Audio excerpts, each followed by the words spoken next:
संगमेश्वर तालुक्यातील पुरिये तर्फ देवळे खालचीवाडी येथे मंगळवारी सायंकाळी 6 वाजता गवारेडा विहिरीत पडला। पाण्याचा आणि गवारेड्याच्या आवाजाने शेजारील लोक जमा झाले होते। त्यानंतर वनविभागाला घटनेची खबर देण्यात आली। त्यानंतर वनविभागाचे कर्मचारी घटनास्थळी दाखल झाले।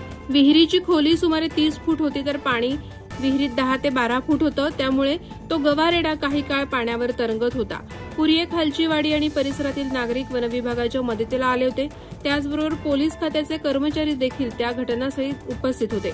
मात्र काही काळानंतर थकल्यानं आणि वरती तरंगू न शकल्याने गवारेडा रात्री 10 वाजण्याच्या दरम्यान पाण्यात बुडाला आणि मरण पावल्याचं वनविभागाच्या वतीनं सांगण्यात आलं। त्यानंतर एवढ्या जड वजनाच्या गवारेड्याला बाहेर काढणं कठीण काम होतं। स्थानिक ग्रामस्थांनी हायवे कंपनीच्या क्रेनने मोठ्या जिकरीनं त्याला बाहेर काढण्यात आलं।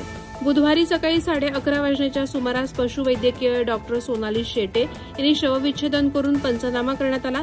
येथीलच नदीकिनारी गवारेड्यावर अंत्यसंस्कार करण्यात आले। यावेळी संगमेश्वर तालुका वनपाल तौफिक मुल्ला, वनरक्षक श्री कराडे, सूरज तेली, आकाश कडूकर, श्री माळी AM यावेळी उपस्थित होते।